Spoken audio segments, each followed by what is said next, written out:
Question number 3. Do the Gospels accurately preserve the activities of Jesus Christ? Can we trust what the Gospels say about what Jesus did? If the stories about Jesus were sometimes changed as Christians told and retold the stories as they adapted them, how do we know that they weren't changed a lot before the Gospels were written down? Or are we to think that all 4 Gospels are 100% accurate with respect to Jesus' activities? If they're not 100% accurate, how do we know that they're at all accurate? And if we don't know how accurate they are, why should we trust them as historical sources?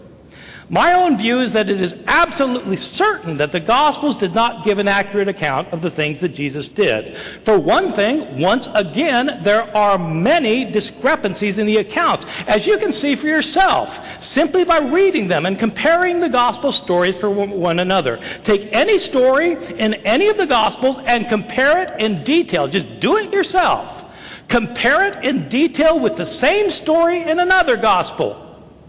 You will see multiple differences. During Jesus' temptations, what was the second temptation? To jump off the temple or to bow down to worship Satan? Matthew says the first, Luke says the second. If one of the authors felt free to change the details of the story, how do you know that he didn't feel free to change the substance of the story?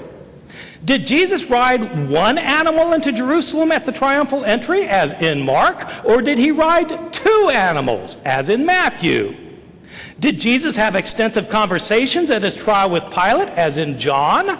Or was he silent, except for uttering 2 words, as in Mark? How could it be both? But sometimes the stories are not simply different in minor detail. They are sometimes different in major ways. Let me give you just one example in the couple minutes I have left. Jesus, on the way to his death, in the Gospel of Mark, is completely silent.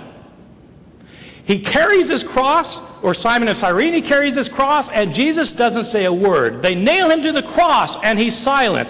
He's hanging on the cross. Both robbers mock him. The passers-by mock him. Everybody mocks him, and he doesn't say anything until the very end. He cries out, Eloi, Eloi, lama sabachthani. My God, why have you forsaken me? And he dies. That's the end of the story in Mark. Not quite, because then he gets raised from the dead. But how did he feel at the end? Compare that with the Gospel of Luke. In Luke, Jesus is not silent on the way to be crucified. He's going to be crucified, and he sees some women weeping for him by the side of the road, and he turns to them and says, Daughters of Jerusalem, don't weep for me, weep for yourselves and for your children for the fate that's to befall you. Jesus, in Luke's Gospel, is more concerned about these women than he is about his own fate. When being nailed to the cross, in Luke's Gospel, he's not silent.